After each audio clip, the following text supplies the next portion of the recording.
Welcome to the Creepy Cantina, where the spirits are high and the stories are haunting. Grab a drink, pull up a chair, and join us as we explore the darkest mysteries, eerie legends, and chilling true crimes. You never know what might be lurking in the shadows. This is the Creepy Cantina.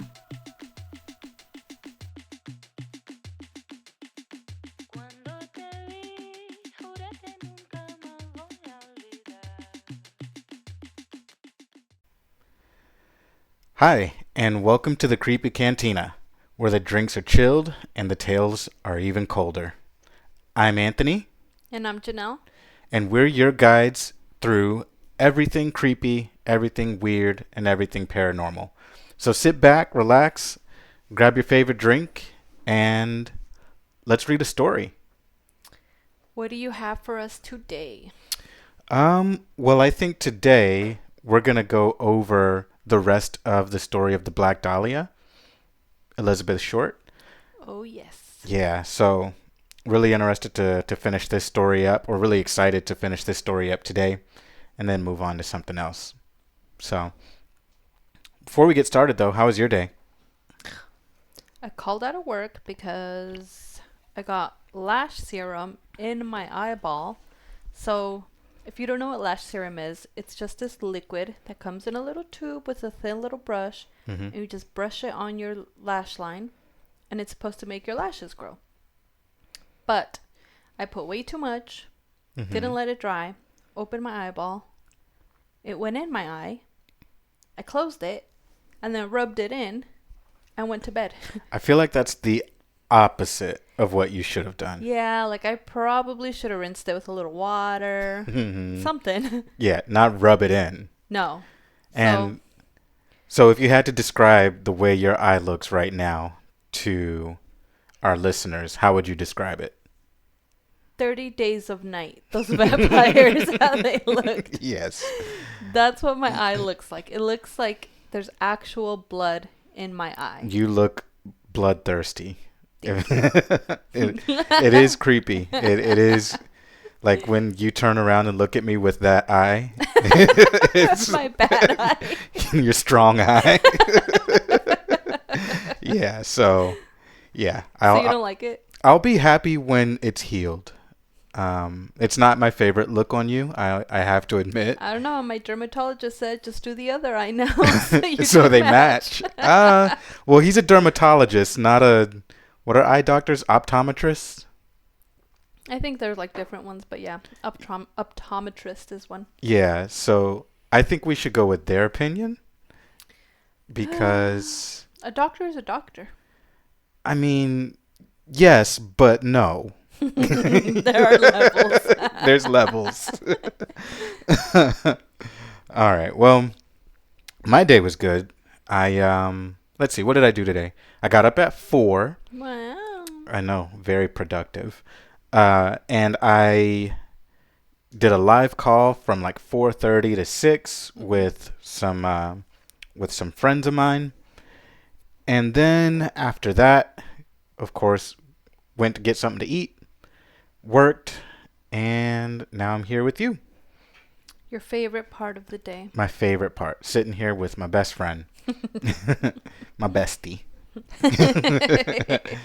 So, I wanted to tell you about something before we got into this story. It's not like true crime related, but I think it's a funny story. So if anyone doesn't know, I keep snakes. Well, a snake now. I got rid of 4 of them, so I only have the one.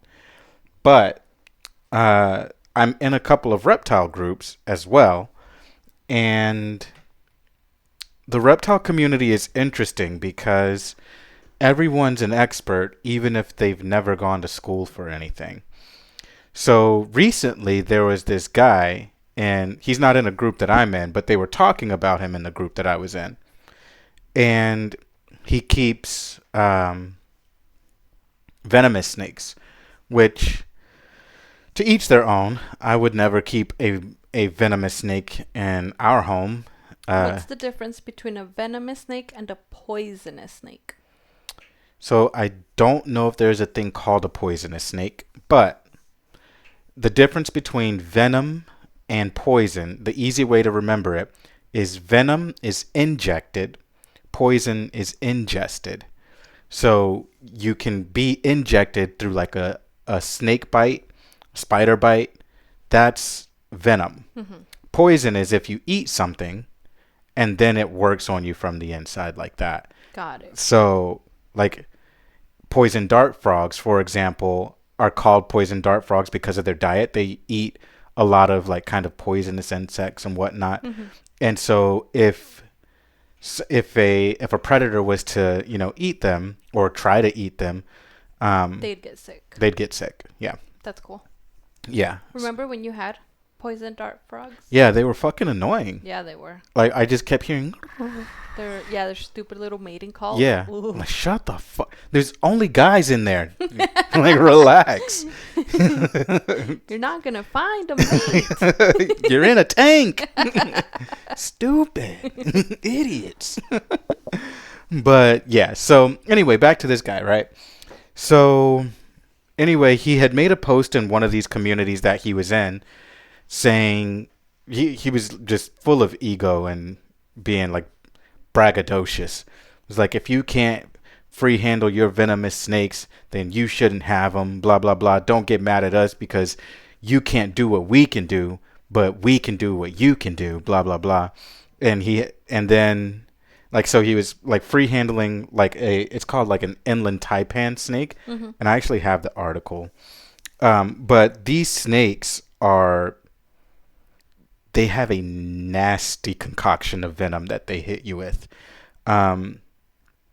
It's said that 1 milligram, I think, of their venom is enough to kill a human, a grown man. Oh my goodness. And they're known to, when they inject you, to hit you with like 100 milligrams. So he was Just talking to be safe. Yeah, just to make sure. So he's talking all this shit. And then a couple days later, there was another post that said, if anyone has any anti-venom for an inland taipan bite, please call such and such. And yeah, so that was karma. But I'm going to read this article to you because it's both funny and sad at the same time, I think. So this was in South Carolina. So Florence Emergency Medical Services, responding to a call from a man reporting a snake bite, found more than a dozen venomous snakes in a residence on Marion Street in Florence. According to Florence police, it all began around 2 a.m. on September 6th when Jeffrey Leibowitz contacted EMS and reported that a snake had bitten him. Why are you playing with venomous snakes at 2 in the morning? What do you think's gonna happen? Like, I wouldn't mess with. I have a Brazilian rainbow boa. I would not mess with him in the middle of the night when he's most active in hunting. Yeah. And he's not venomous, right? Like, it just doesn't seem like a great idea. Well, because that guy seems very confident. Very Right. cocky. Because he can do what we can't. Yeah. Right. That's true.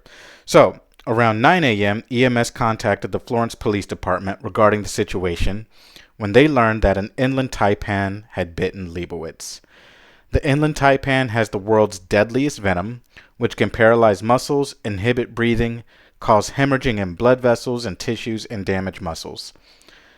The Australia Zoo estimated that one bite possesses enough lethality to kill 100 fully grown humans. Yeah. So Leibowitz posted on social media after being bitten, anyone who has anti-venom for an inland taipan or knows someone who does, please call the McLeod Hospital in Florence, South Carolina.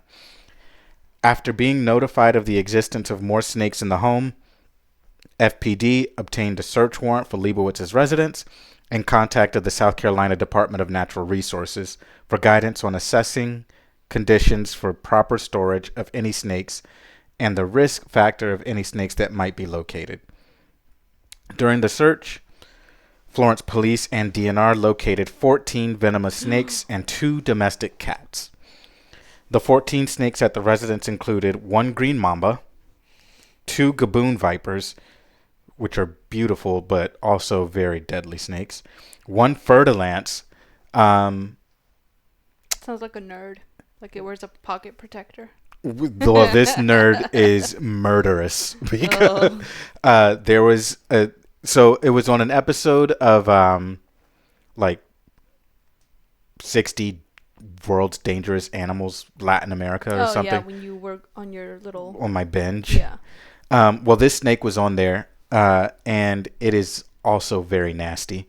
Um, and so it bit this girl's ankle, I think, and she, like years later, had to relearn how to walk, relearn how to swim. She still has brain damage from it. So he was playing with fire. That's So a bad idea, I yeah, feel like.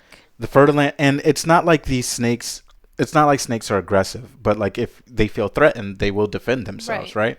And so this girl probably just happened to be walking by, and he didn't like that, so he made it known. So one death adder, which doesn't sound amazing. No. One eastern diamondback rattlesnake, two black forest cobras, two adult rattlesnakes, they didn't know the species, two neotropical rattlesnakes, one small rattlesnake, they also didn't know the species, and of course, the inland taipan. So, Florence police tried to find temporary holdings for the snakes, contacting facilities including Riverbanks Zoo, Alligator Adventure. Oh, it's Riverbanks Zoo, I'm sorry. Alligator Adventure, Reptile Lagoon, and Edisto Island Serpentarian. All facilities advised they could not take the snakes due to the fear of possible health issues with the snakes and contamination that could introduce diseases or threaten the sterile conditions at the various facilities. Understandable. You don't want to take a clearly irresponsible keeper's animals into your facility, not knowing their condition, not knowing how they've been kept, not knowing what's going on, right? And it's not their problem, right? It's not their problem. Due to the serious nature of Leibowitz's injury and his condition, a family member was contacted who took temporary possession of the animals before handing them over to FPD, with the understanding that the snakes would be humanely euthanized per guidance from the facilities contacted. That's sad. Yeah, so 14 snakes died because this one man had guy. an ego. Yeah. The cats were taken to a local animal shelter for care. Leibowitz remains in serious condition. They didn't even let him keep his cats. Fuck him. He doesn't need any animals. Like, They're like, you're gonna be by yourself. yeah. Think about what you've done. Exactly. Murderer. So that article is from September. It was updated 3 days ago, September 13th. But yeah, so just goes to show that like literally fuck around and find out, right? Like that's exactly what happened. And what also happened was one of the zoos actually gave up their antivenom to him, to the hospital upon their request, I believe. At first they refused because they were like, what if we get bit by one of our what snakes? If somebody here needs it. Yeah. But they ended up giving it to him, which really pissed me off because it's like, seriously, what if something happens at their facility? What if there's an accident in the meantime while they're trying to gather more antivenom? And that stuff's not cheap either, right? And so they're going to have to replace their own store to help this keeper, and they will most likely not be reimbursed for the cost of that. No, of course not. So, real stupid. So anyone who's listening, if you free handle venomous snakes, I think you're an idiot. And do better with your life or suffer some consequences potentially. Like maybe let's just not. Let's not. Yeah. Leave it to professionals. Yeah. You know, Start if you're with like a ball python. like if you're okay. if you're a professional snake handler and like this is what you do, like the guys at Nerd, it's a facility up north. All they do is handle venomous snakes. You remember that leucistic white cobra that I used to show you videos of that died and the guy was like really upset about? Oh, yeah. Yeah, so that facility, like that's all they do is handle venomous snakes all the time. And even then they still like will use hooks, they use proper safety procedures, but it's like leave it to professionals. Don't try to be a badass on social media handling these animals when you're not licensed. You're just a regular guy living in South Carolina or wherever you're living. You know, I don't know. Anyway, that's the end of my rant. I'm off of that now. So I just get so worked up. That's so funny. Yeah. So what are you drinking? A little Pinot Grigio. Okay. A little pinot. Pinot Grigio. Yeah. What are you drinking? Well, I left my tequila, my alien tequila, at your sister-in-law's house. You didn't even Or like my it sister-in-law's. anyways. Actually, when we took the shot, it wasn't terrible. I think it was because you put half of it into a cup for me when you made me that drink I that one did night. not. Yes, you It did. was a shot. No, no, no, I no. counted the same. 1, 2, 3. It was probably like one No. 1,000, two 2. 1,000. Oh no, I need another cup. Oh no. So yeah, so I'm drinking one of these simply spiked lemonade things. It's all right. It'll get the job done. Okay.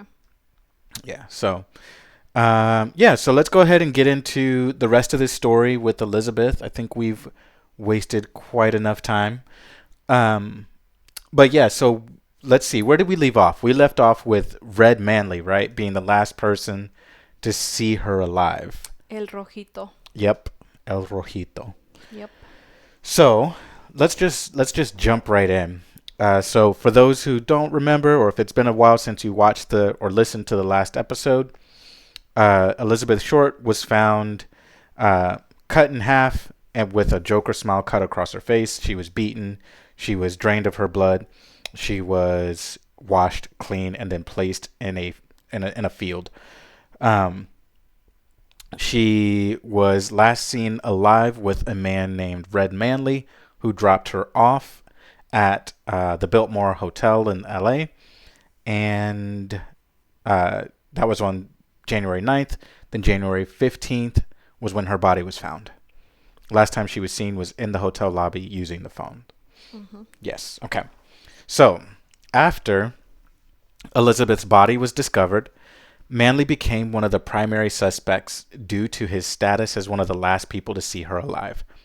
The police questioned him extensively, and he underwent multiple polygraph tests.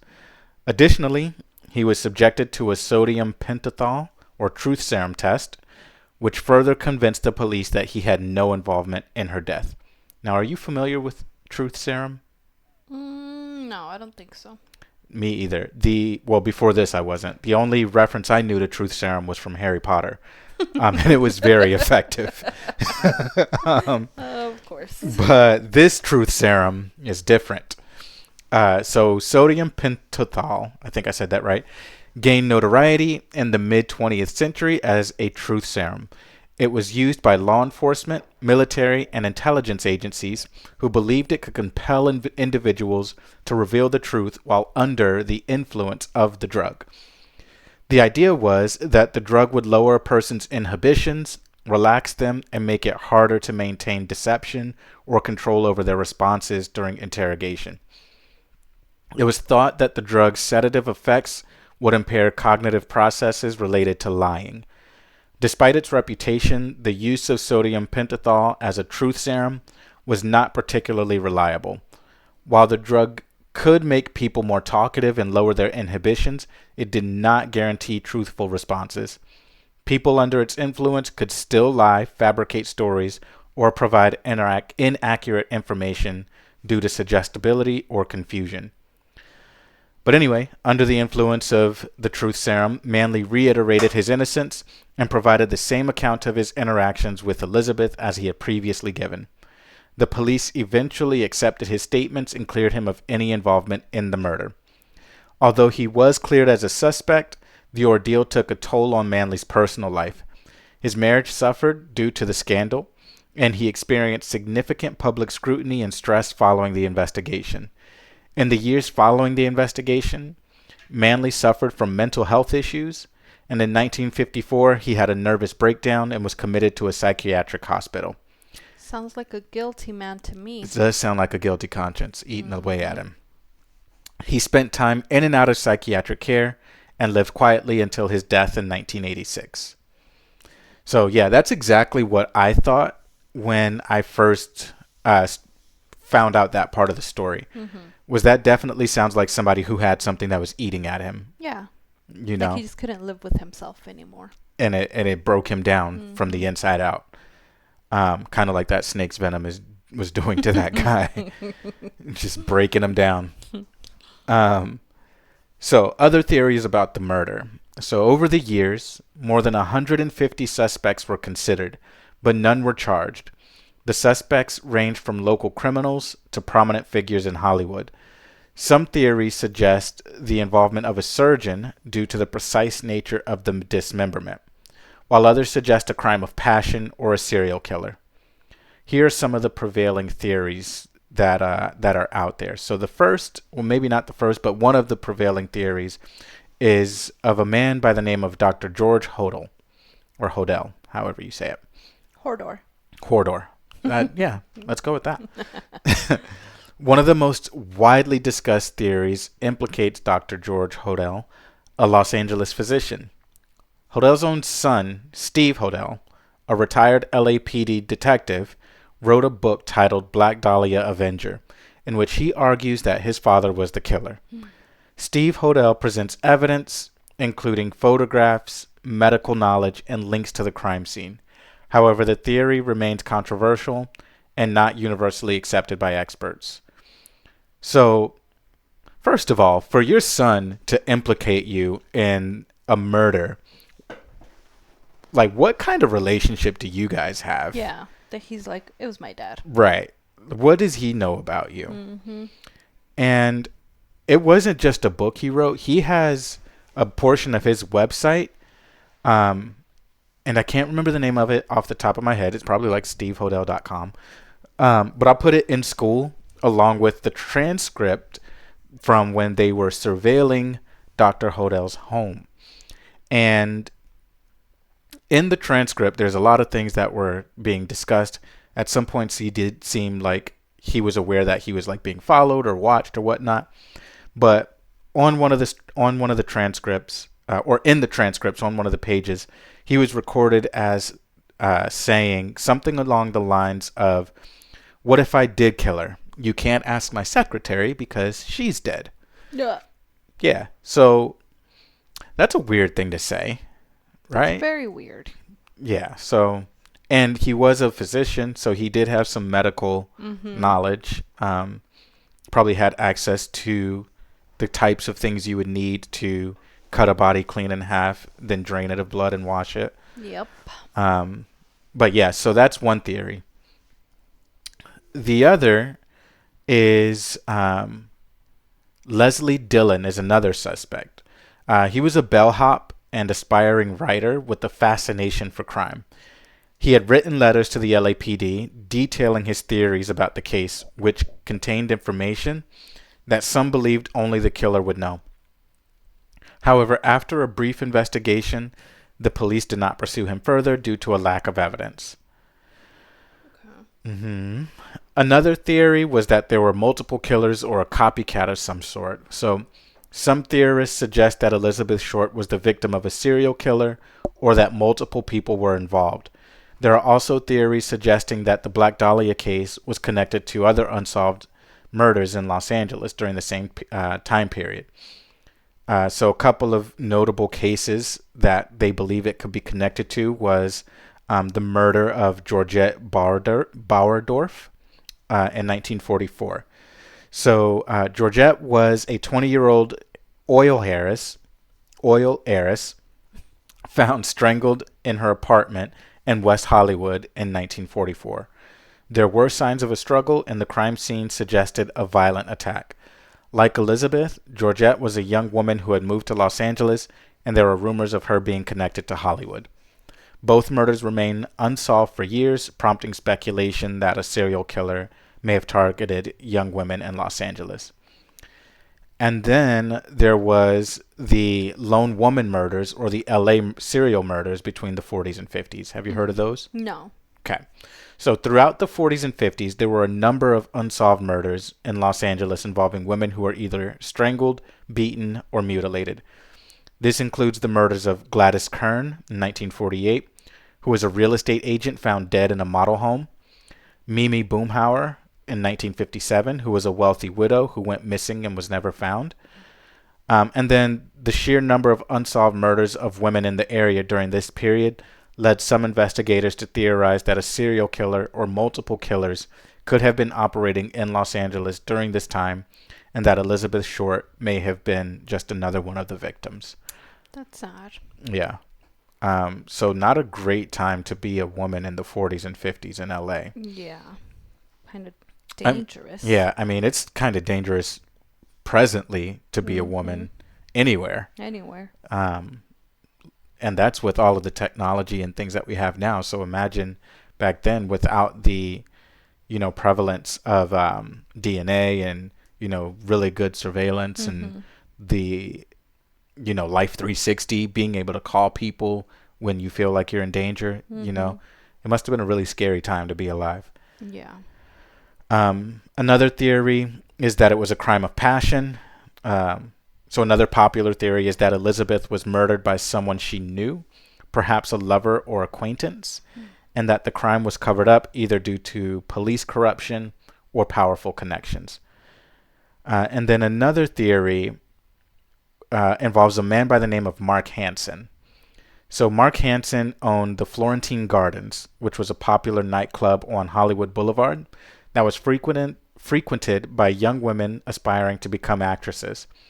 Elizabeth was one of these young women and was known to have stayed at his home for a period in 1946. Hansen provided temporary housing for women who worked at or were associated with his nightclub, and he reportedly had a complicated on and off relationship with Short.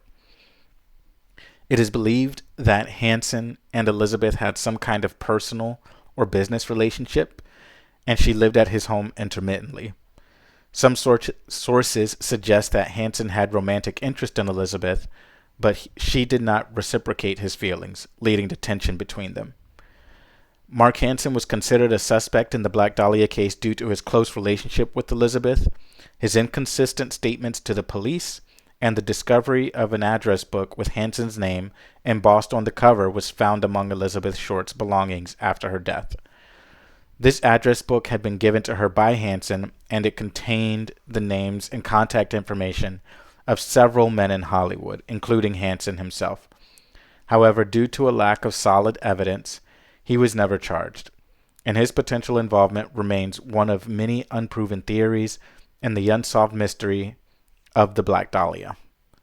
That one's sounding pretty good also. Right? Mm-hmm. If he was making advances and she wasn't reciprocating, He could have lost his shit one day. hmm like it could have been she got to LA, she didn't have a room at the Biltmore.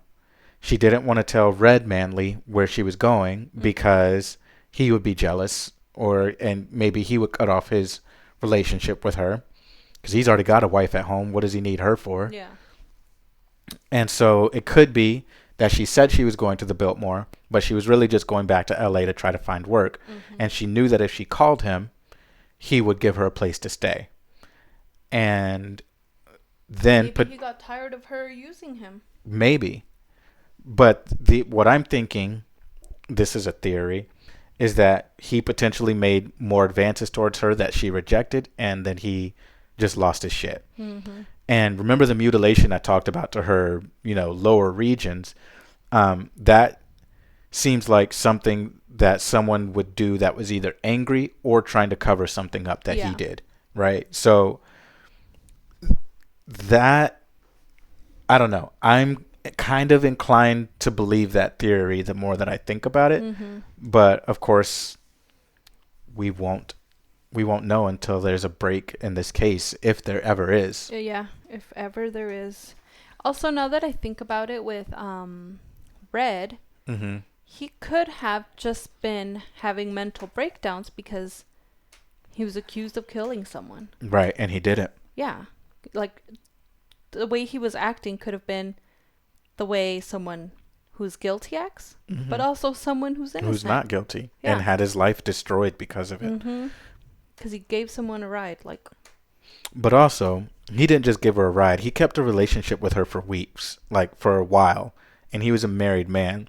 So I also don't feel that bad for him because he chose to put himself in a situation where, of course, her being killed wasn't his fault, but he was involved with this woman and he had no business being involved with this woman, right? So um, I feel bad that if he was accused falsely, that it did so much damage to him, but at the same time, I don't feel bad because he never should have put himself in her company to Yeah. begin with, you He know? never should have been in that situation. Right.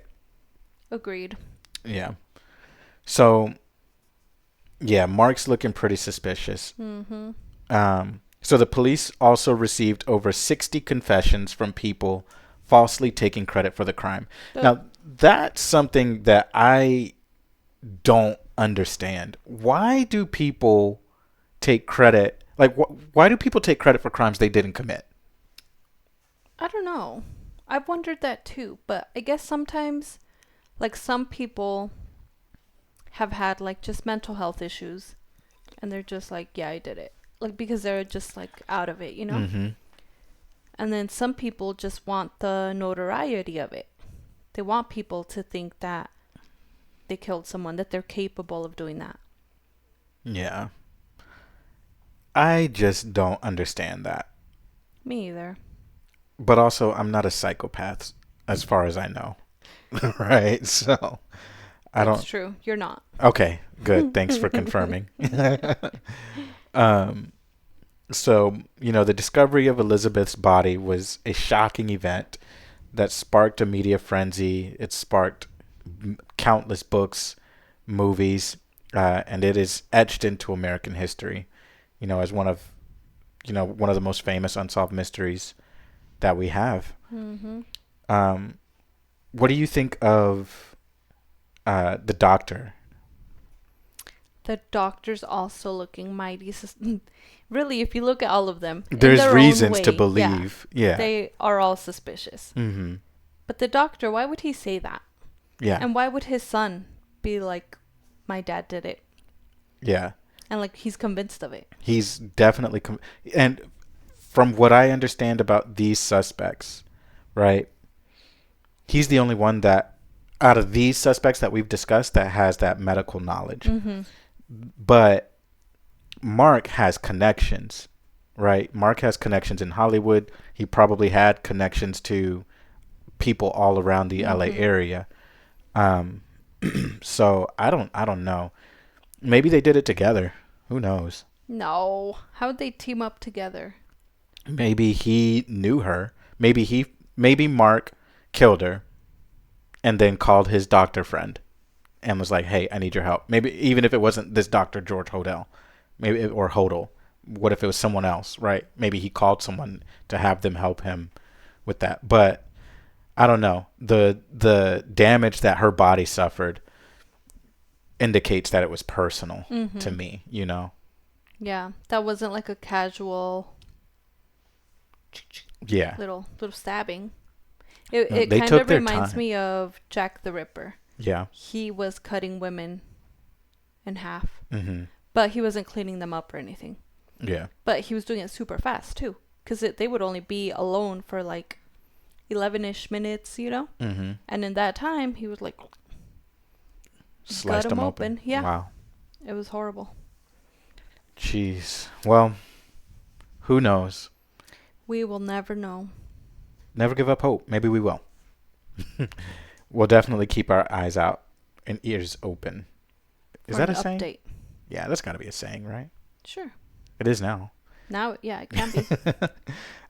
Okay, so curious to think what our listeners think. So feel free to, leave comments on this episode. You can also join us in school, skool.com/the Creepy Cantina to discuss the episode there, as well as to get access to the additional content that we have there. So like the transcripts, the crime scene photos, the website that I was telling you about that the doctor's son has. We'll have all of that on school. So all in one place so people don't have to go looking. They can just go right there. And, if you come for that, stay for the community and, just hang out. Additional reading that you can find on the Black Dahlia. So there is a book called Severed, The True Story of the Black Dahlia Murder by John Gilmore. Black Dahlia Red Rose, The Crime, Corruption, and Cover-Up of America's Greatest Unsolved Murder by Pew Eatwell, and The Black Dahlia Files, The Mob, the Mogul, and the Murder that Transfixed Los Angeles by Donald H. Wolfe. So that is all I have on The Black Dahlia. Um, like I said in the first episode, she really seems like a girl who had aspirations and was just looking for love. And really, at the heart of who she was as a person, it just seemed like she was struggling from the absence of a loving father as well. Mm-hmm. That's what I see when I look at her. Well, yeah, her dad pretended to kill himself. That couldn't have been good on the mental. No, imagine. Yeah, first you think your dad's dead, then surprise. I'm not. I'm And then you go California. meet him, and he's just mean. Yeah, he's a drunk asshole. It's like, why did you Thanks, even? Dad. Yeah, why'd you even reach out? Yeah.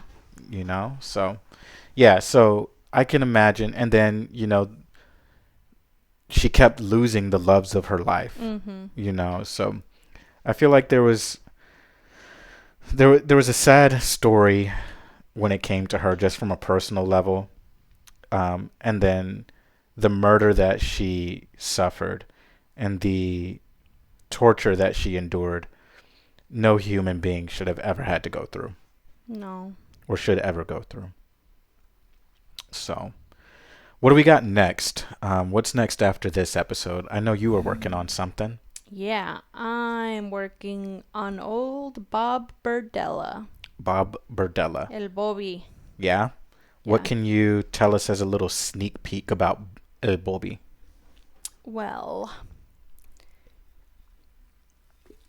I mean, I could tell you a lot, but I don't want to give away anything.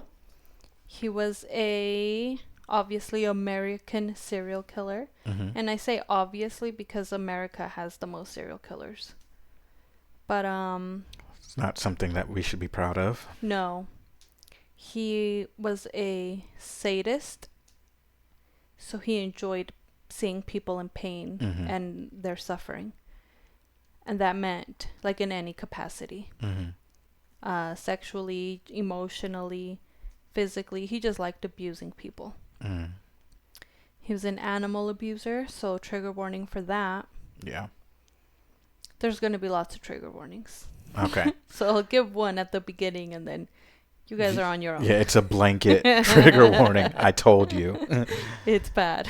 All right. Well, cool. Well, looking forward to that. So we'll record that soon and get that ready to be uploaded as well. Yep. So thank you guys for listening to another episode here of the Creepy Cantina. Hope this story sated your appetite for now for, the creepy, the macabre, the weird, the downright horrible. We will be back with another episode. But until then, you can find us at, again, school.com, SKOOL.com/The Creepy Cantina, where we have all sorts of bonus content, where we have a community, and where we are building one of the greatest true crime and paranormal communities on school. In fact, the only true crime and paranormal community. Only. So by default, we're already the best. Yeah. Numero one. So that's all we got. We'll see you guys on the next episode, and/or we'll see you in school. Bye. Bye.